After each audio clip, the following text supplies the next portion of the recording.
കാണിച്ചത് നോക്കി വരണ്ടേ? അല്ലാതെ എന്റെ കഷ്ടകാലം അതിന്റെ കൂടെ നമ്മളായിട്ട് കൂടി ഉണ്ടാക്കുന്നത് എന്തിനാ? എന്റെ വിഷ്ണു എന്നാ എനിക്ക് അവനെ കാണണം, എനിക്ക് അവനെ കാണണം. ഭാവേ, ഡോക്ടർ ഒന്ന് വിളിക്കട്ടെ? വേണ്ട ഭാവേ, വിഷ്ണു എന്നാ ഡോക്ടറെ വിളിക്കാൻ വേണ്ടി മാത്രമൊന്നുമില്ല. എന്ന് പറഞ്ഞാൽ എങ്ങനെയാ? ചോര ഒഴുകുന്ന കണ്ടില്ലേ? എന്റെ മോൻ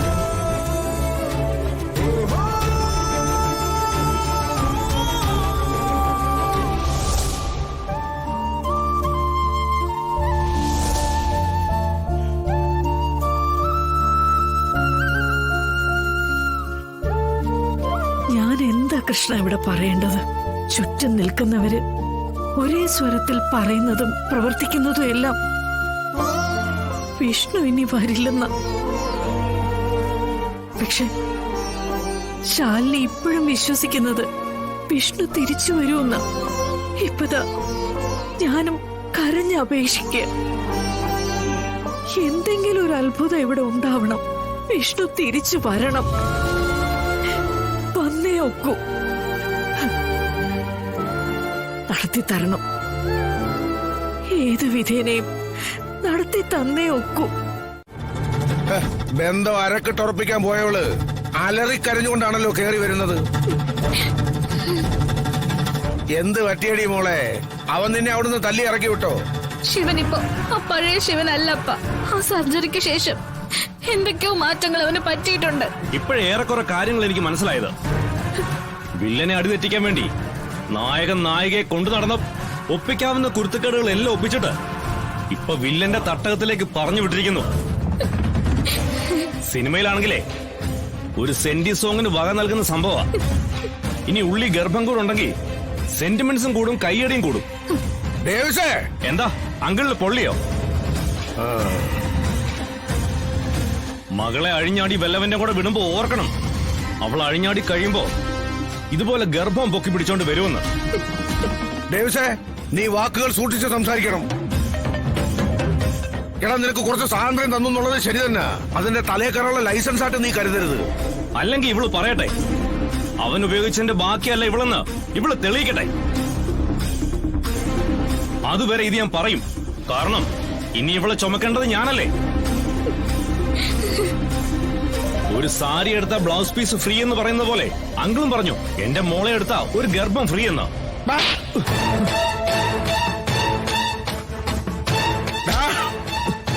മിണ്ടരുത്. എടാ, ക്ഷമിക്കുന്നതിന് ഒരു പരിധി ഉണ്ടടാ. ഇപ്പൊ തെറ്റുകാരൻ ഞാനായോ? അങ്കിൾ ഒന്ന് മനസ്സിലാക്കണം, ആ ശിവന്റെ ലക്ഷ്യം അത് തന്നെയായിരുന്നു. യോഹന്നാനെ കുടുംബത്തിന് തകർക്കുക, അതിനവൻ ഇവളെ ബലിയാടാക്കി. ഈ പൊട്ടി പെണ്ണിനോട് പറഞ്ഞാൽ മനസ്സിലാവില്ലല്ലോ. അവൻ പ്രവർത്തിച്ച് കാണിച്ചു കൊടുത്തു.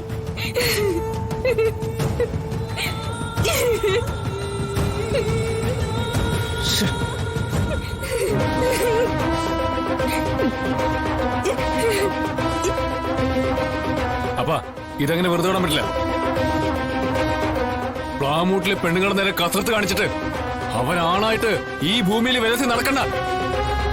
അതെ, എടാ, തന്തയും മോനും രണ്ട് കഷണങ്ങളാകണം. മുറി കൂടാത്ത രണ്ട് കഷണങ്ങൾ.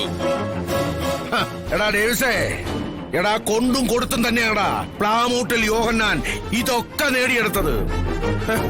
എടാ, നമ്മളിപ്പോ അനുഭവിക്കുന്നതിന്റെ ഇരട്ടി ഇനി അവിടെ നടക്കണം. മാണിക്കോത്ത് എടാ തല്ലിപ്പിരിയണം തന്തയും മോനും. എന്താ ചെയ്യണ്ടെന്ന് ഈ പ്ലാമൂട്ടിൽ യോഹന്നാൻ അറിയാം.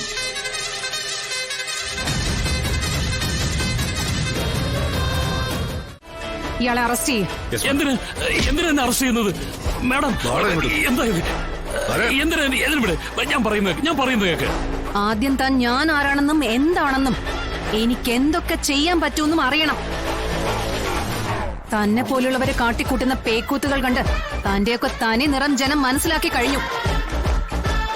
കഴിഞ്ഞ ദിവസം പുറത്തിറങ്ങിയ ഏറ്റവും കൂടുതൽ പേർ കണ്ട വീഡിയോയുടെ കാര്യം തന്നെ എടുക്കാം. പക്ക റീച്ചിന് വേണ്ടി ഉണ്ടാക്കിയ ആ വീഡിയോയിൽ പെട്ടുപോയ ആ മധ്യവയസ്കന്റെ അവസ്ഥ താനൊക്കെ ചിന്തിച്ചിട്ടുണ്ടോ? അയാളുടെ കുടുംബത്തിന്റെ അവസ്ഥ. പ്രായമായ പെൺമക്കളുടെ മുഖത്ത് പോലും നോക്കാനാവാതെ അയാൾക്ക് ജീവൻ ഒടുക്കേണ്ടി വരും. ഇനി അഥവാ അങ്ങനെ എന്തെങ്കിലും സംഭവിച്ചു പോയാ അയാളുടെ ശവത്തിനെ പോലും നിങ്ങൾ വെറുതെ വിടില്ലല്ലോ. കാരണം ഒരാളുടെ മരണവും നിങ്ങൾക്ക് നല്ല കണ്ടന്റാ. ഈ സ്ഥിതി ഇവിടെ തുടർന്ന ഒന്ന് തല കറങ്ങി വീണാ പോലും ഒരു പെണ്ണിനെ സഹായിക്കാൻ ആണോ, ആണിനെ സഹായിക്കാൻ പെണ്ണോ മുന്നിട്ടിറങ്ങി വരില്ല. നീയൊക്കെ ഒരുക്കുന്ന അപവാദ കഥയ്ക്ക് എന്തിനാ സ്വയം ബലിയാടാവുന്നെന്ന് അവരൊക്കെ ചിന്തിക്കും.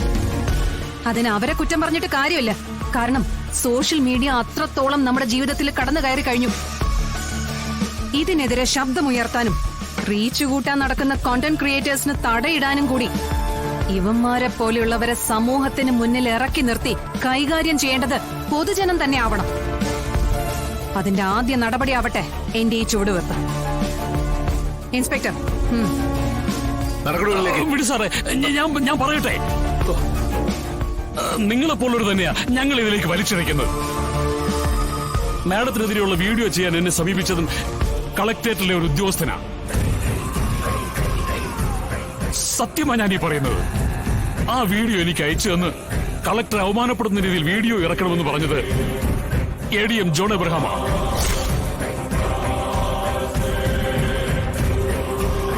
എന്താ മാഡത്തിന് ഉത്തരം മുട്ടിപ്പോയോ? അതുകൊണ്ട് എന്തായി? താനകത്തായി. തനിക്കെതിരെ ചാർജ് ചെയ്യാൻ പോകുന്ന കേസുകളെ കുറിച്ച് തനിക്ക് വല്ല ധാരണയുണ്ടോ? പ്രേരിപ്പിച്ചവനെന്നും പുറത്തേ നിൽക്കൂ. ശിക്ഷ മുഴുവൻ പ്രത്യക്ഷത്തിൽ നിൽക്കുന്നവനാ. വ്യക്തിഹത്യ BNS സെക്ഷൻ 356 ആണ്. തെളിയിക്കപ്പെട്ട താൻ 2 വർഷം അകത്ത. തന്റെ കൂടെ ഈ പറഞ്ഞ ജോൺ എബ്രഹാം ഒന്നും വന്ന് നിൽക്കില്ലല്ലോ. ഇതേ ഒരു തുടക്കം മാത്രമാ. ഒരാളുടെ വ്യക്തി സ്വാതന്ത്ര്യത്തെ ഇല്ലാതാക്കിക്കൊണ്ട് അയാളുടെ ജീവിതത്തിലേക്ക് ക്യാമറയും തൂക്കി പിടിച്ചുകൊണ്ട് കടന്നു കയറുന്ന തന്നെയൊക്കെ പോലുള്ളവർക്കുള്ള തിരിച്ചടി.